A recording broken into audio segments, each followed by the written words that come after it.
Hello everyone, here, and in today's video we are looking at the BestARC MIG welding machine here. Now, disclaimer, they did send this to me for free to review, so let's have some fun with some welding here today.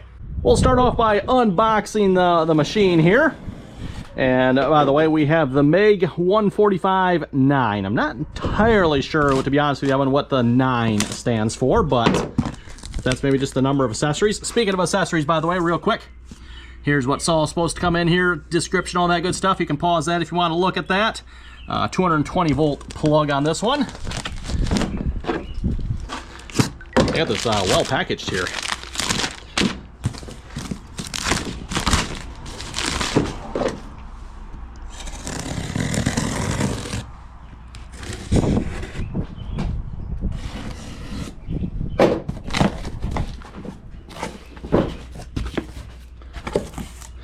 Assuming this is our accessories box, we'll get into that here in a minute. Oh, there she is. Oh, nice, easy to carry machine there. I like that. For those who watch my channel, you'll know I have some other welders as well. And yeah, the other welders, you're not going to be carrying that one around like you do this one. That is nice. Does come with that is a big 220 plug. Okay, got all the packaging off it, and there she is. Ain't she a beaut? BestARC welder here. Let's just pop this open, take a look at what we're working with inside here. Clip on either side. Nice little spring-loaded clips, I might say. Carrying handle there, too. Obviously doesn't work well in sun clip, but spool for the wire there. Obviously, it's going to be all the smaller spools of it. I don't think you're going to be putting any of the big, was it 10-pounders? I think they're 10-pounders, if I remember correctly, right? The big spools on there. Wire feeder.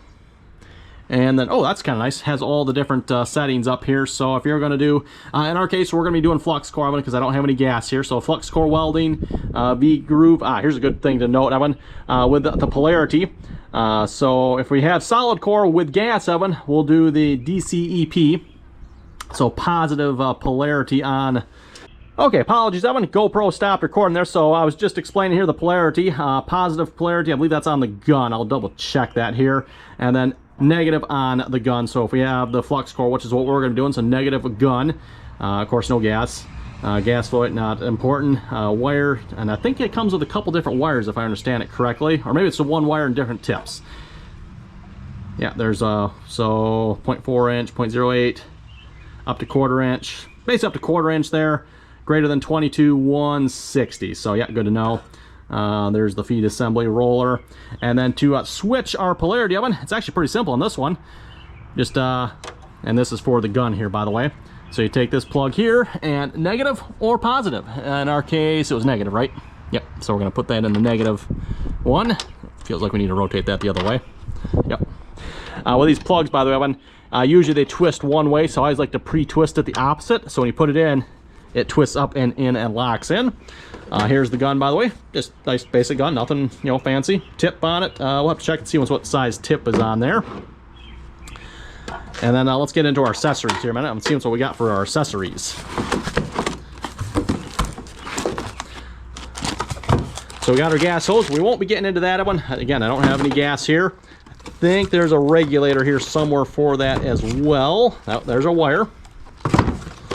Oh, more wire. Oh, so what we got, Evan, the multiple wires. One is solid core and one is flux. Does it say which one's which? Hopefully.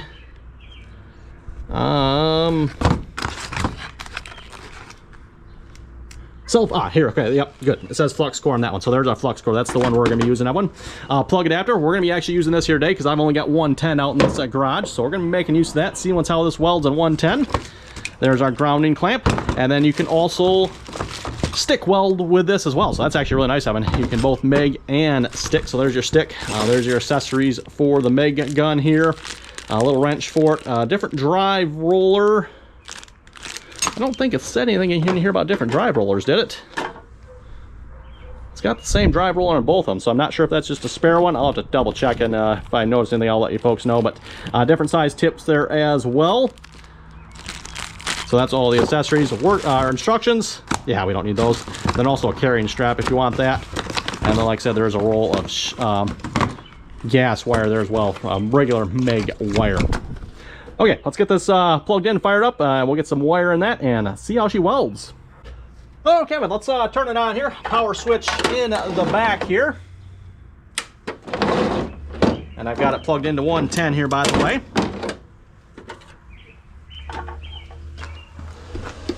There she goes. The display just booted up. Hopefully you can see that. I know it's a little bright out.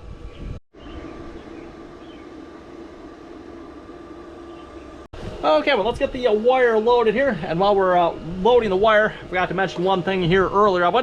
Cord length on this here. So the power cord, about 4 foot long, roughly. And then our welding leads here are both about 6 foot long. Again, give or take a little bit of them. I didn't measure them exactly, but okay, take that off. Then we got our welding wire here. Again, we're using flux core for this one. Speaking of which, I should probably check the size here. Size 1 mil. What is what? I don't know. I'm familiar with the, 30 thousandths, 35 thousandths, 40 thousandths. I'm not sure of one. Oh, so 1 mil, whatever 1 mil is. And I'll leave that spool down there until we get this tied down. Sometimes these can really spring loose on them, so we'll keep it in there until we're ready.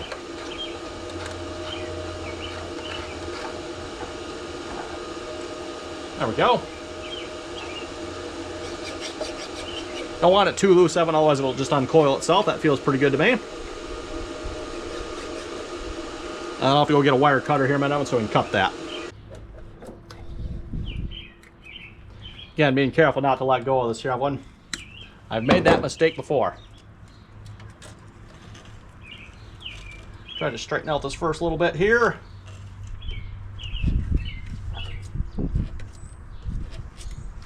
Oh, so I lost it. There we go. And now if you can see it right in there, just coming into the roller.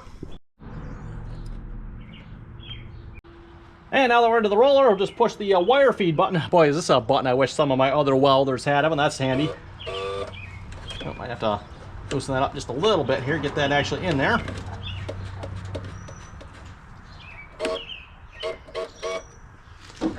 And I always like to make sure you hold it straight out when you do this here, otherwise wire potentially damage the unit here. We don't want that happening.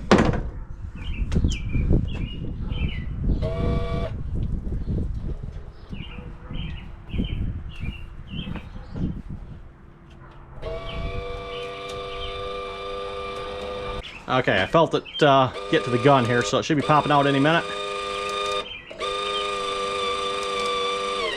There it is.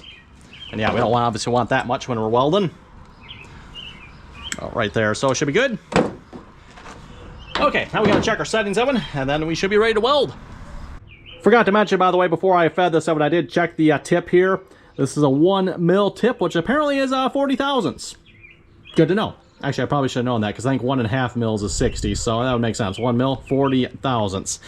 Okay, let's check our settings here. So we're going to be welding, I think I got some 1/4 inch, maybe that's 1/8 inch plate. So we are, about 4 mils thick, probably somewhere in that neighborhood. 19.5, 110. So 19.5 and 110, eh? And again, apologies, Evan. GoPro stopped recording here again. I'm telling you, folks. Yeah, anyway, won't complain about too much in this video. Got the settings all set. We are in 2T. That is the trigger mode there.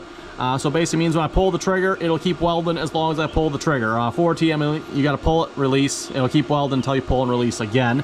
Gas or gasless. We're set on gasless. We're set on MIG. Apparently this also supports TIG mode as well. And then, of course, stick mode.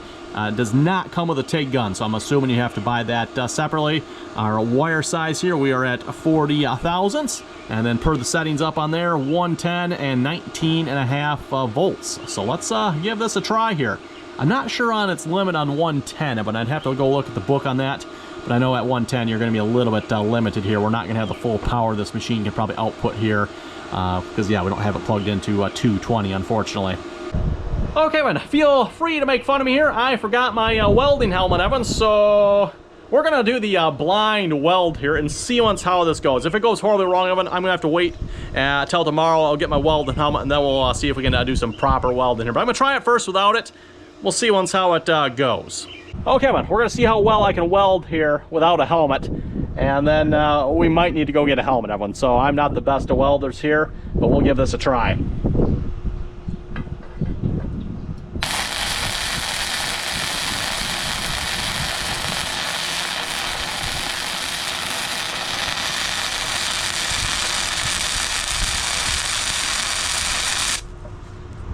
Okay, just let me say, everyone, that is by far the smoothest flux core welder I have ever ran, everyone.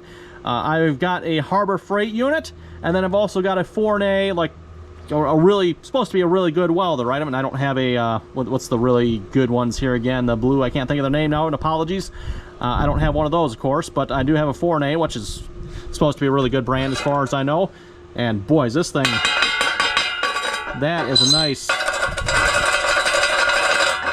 nice smooth weld. I mean, wow.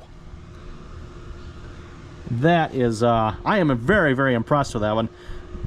Yeah, that is nice. This welds way better than my big Forney 220 welder. I mean, that thing can really pump out the, you know, the weld. But this thing, smooth. Now, we're only welding 1/8 inch thick here. But again, when I you know, if I have 220, I can step that up, obviously.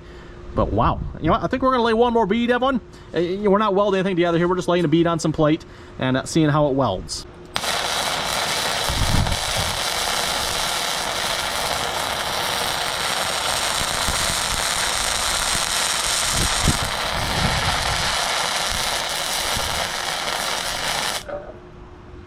Again, I'm very, very impressed. Weld so smooth, and I'm welding not even looking at it, everyone. So that's again, like I said, I'm not the world's greatest welder here by any means. Now, of course, you do have all the splatter. That is typical of any sort of, you know, flux core weld. When they tend to have a lot more splatter, that's fully understandable.